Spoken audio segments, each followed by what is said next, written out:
There's a decision sitting in the back of your mind right now. One you have been avoiding for weeks, maybe months.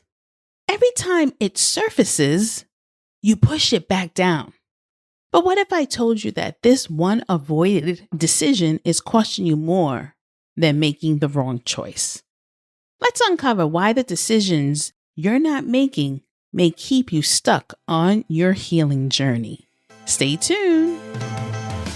Welcome to the Reinvention Lab, where ambitious women transform loss into legacy. Hosted by Master Certified Life Coach and fellow trailblazer Sandy Linda, this is your space to discover how life's biggest challenges can ignite profound transformation, where grief becomes growth, setbacks become stepping stones, and your unique story lights the way for others. If you're ready to turn life's challenges into opportunities for leadership, legacy, and forward momentum, you're in the right place. Let's dive in. Hello, creative humans and fellow trailblazers. I am glad you're tuning in. Here on this show, we will walk together through the messy, but the beautiful process of transformation. You know, your messages touch me after our last episodes, especially the episode on rebuilding community and setting digital boundaries. I had one listener, Sarah from Boston, wrote in that she finally deleted social media during dinner so she could be more present with her family. I did a happy dance for her, and I am so grateful for you taking that initiative to create those digital boundaries. And Michelle's story about letting go of a 20-year friendship that no longer felt right. It's powerful to hear how you're making hard but brave choices. Thank you for walking this journey with me and with other ambitious creative leaders.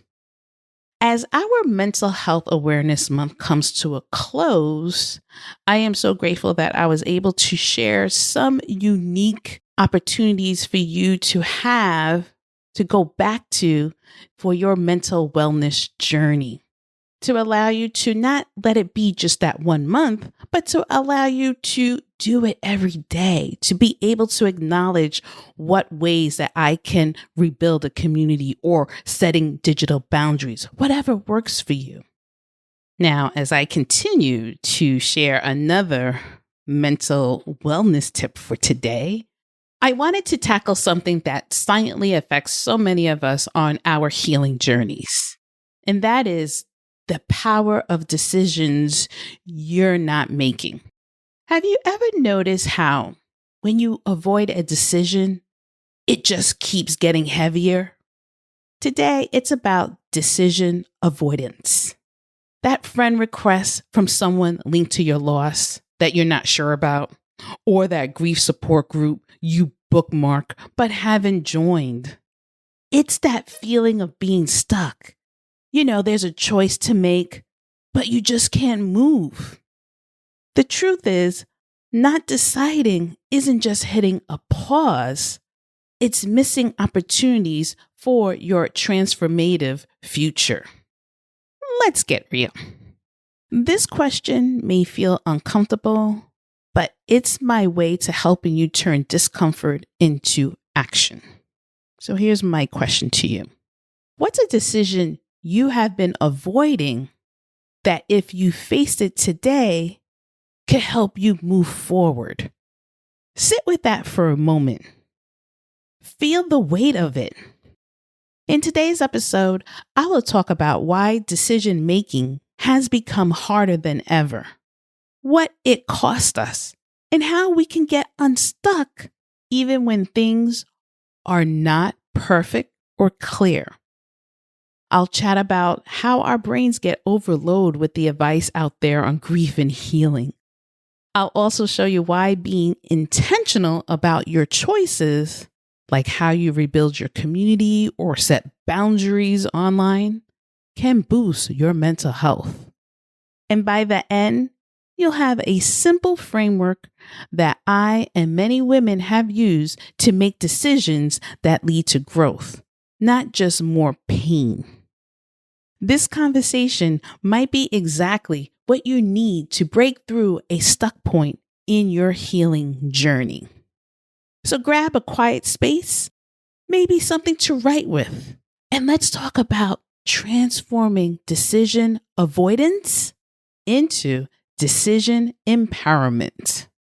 So, Sandy, what is decision avoidance? It's when leaders or creatives hesitate or fail to make crucial decisions. Some keep putting off choices that could actually help them move forward. Let me share something personal about decision avoidance from my journey. 10 years ago, when grief crashed into my life, I found myself knocked out by what seemed like a simple choice: finding the right support community. My bereavement counseling was complete, but I still needed to connect with others. I spent 8 to 10 months scrolling through countless online grief groups, personal development programs, and leadership communities. I saved links and download free resources and join mailing lists. I told myself I was researching, but in reality, I was just afraid to choose one thing because what if it wasn't the right fit? I was avoiding the decision to actually commit to any single path. Every night, I fall into bed exhausted from information overload, yet no closer to healing. My browser tabs multiplied like rabbits. Grief support on Mondays, identity rebuilding on Tuesdays, leadership growth on Wednesdays. I was doing everything except making a decision. The consequence? Those 10 months became a blur of continuous searching without finding. My healing remained shallow because I never went deep in any approach. My grief stayed raw because I never fully processed it in a consistent community. And most painfully, I delayed rebuilding my identity because I couldn't decide what that identity should look like. The turning point came when a friend purchased a ticket for a personal event that she had said I was going. Later on the show, I will share my experiences that taught me about attending a extravagant event with 14,000 people in attendance. Now, let's get into how decision avoidance show up differently after experiencing a heartbreaking loss. Avoiding decisions takes on unique qualities that can feel a huge impact on your healing journey. The capacity of your decision making becomes compromised when our brains overload with heartbreaking losses. A profound emotional weight represents your new reality. Sometimes deciding means admitting things have changed, like donating a loved one's stuff, updating your relationship status, or joining a support group. Perhaps most painfully, avoiding decisions making after loss is taking big steps. Some of us often avoid these big steps because it feels like moving forward means leaving someone or something behind. But while we wait, our minds keep turning those decisions over, which just make us more tired and stressed. Now that you understand what decision avoidance is and how it shows up differently after experiencing loss, let's look at how it shows up in one of the most important areas of healing: your community.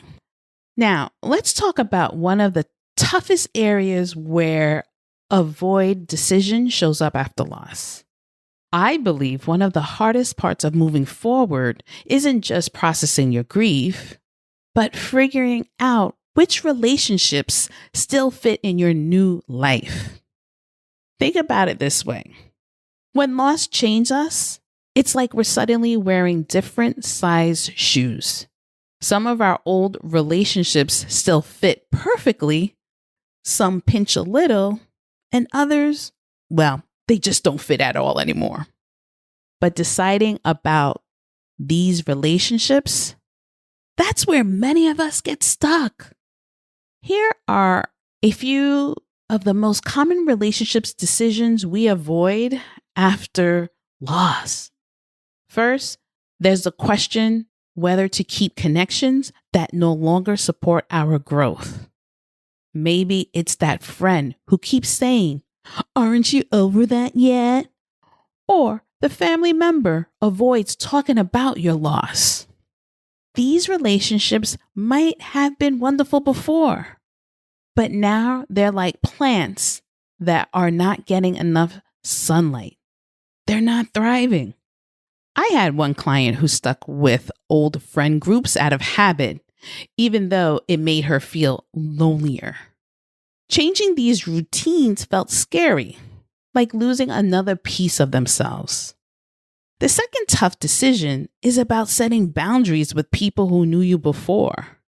Boundaries are not to shut people out, but to protect what helps you heal. More like fences with gates that you control. You let people in on your terms that support your healing and not hinder it. Setting boundaries with people who don't understand your grief is hard, but so necessary. I remember avoiding grief share support group meeting for several months. I kept finding excuses. Too busy, too tired, the weather's bad. But I was dodging the decision to belong to a group defined by loss, personal development, or leadership. Once I finally went, it was life-changing. My only regret, I wish there were more tools that support decision avoidance to decision empowerment. Here's a simple way to think about your community decisions. Think of your healing as a road trip. Some relationships are like passengers who help navigate and hone the journey. Others are like flat tires. They may have been great when the car was parked, but now they are holding you back. The question becomes, who helps you grow and who drains you? Choosing to let someone go or redefine a relationship isn't selfish. It's about honoring your need to heal and grow. It's all about you making spaces for new, healthier connections. Before I continue to our action items, please leave a rating or comment on your podcast app if you're enjoying this episode or any other episodes. Your feedback helps other women creatives and leaders find these insights. I love hearing how these ideas resonate with you. Every 5-star rating brings this message to someone who needs it. Now, back to our show. Let's get into the decision activation framework. Let's get practical. Here's a simple 3-step process to help you break out of decision avoidance. Pick one decision you're avoiding in your community, personal growth, leadership, or online life. Ask yourself, what's the smallest next step I could take? It could just be writing an email or texting a friend. Put it on your calendar for the next 48 hours. Don't wait for perfect. Just do something. Remember, decision-making is a muscle. The more you use it, the easier it gets. So one more time, what decision are you avoiding that, if made today, would open up space for you to grow? Now, let's get back to my friend who purchased a ticket to see a Tony Robbins event and told me I was going. That decisive action, even though it wasn't my decision, broke my pattern of avoidance. For the first time in months, I wasn't researching healing. I was experiencing it. What I learned from that experience, from that Tony Robbins, wasn't the answer to grief, though it helped me. I learned that making an imperfect decision moved me forward in ways that perfect indecision never could. Those 10 months of avoidance cost me time, emotional energy, and healing progress that I can never get back. As we wrap up today's episode, I want to remind you that the decisions you avoid today can shape your tomorrow. We all put off choices sometimes, especially after hard losses. Whether it's letting go, setting boundaries, or stepping into new spaces. But what we learn together is that not deciding keeps us stuck and steals our energy. When you take even the smallest step, like reaching out for help or saying yes or no to something important, you create fresh space for hope and growth in your life. It doesn't have to be perfect. Every single decision, no matter how tiny, builds your confidence and heals your heart. You are braver than you think, and every decision you make, no matter how small, can be an act of healing and leadership. I am always inspired by your courage, your honesty, and your drive to turn loss into new leadership. Keep sharing your stories and keep believing in what's possible. Thank you so much for listening and have a great week, everyone. Bye. Thanks for joining us on the Reinvention Lab. If today's episode inspired you, don't forget to follow and share it with someone who's ready to turn their challenges into opportunities. Want to take your journey to the next level? Visit sandylinda.com/program and apply for coaching today. Together, we'll turn your story into a legacy. Until next time, keep moving forward with purpose, passion, and power.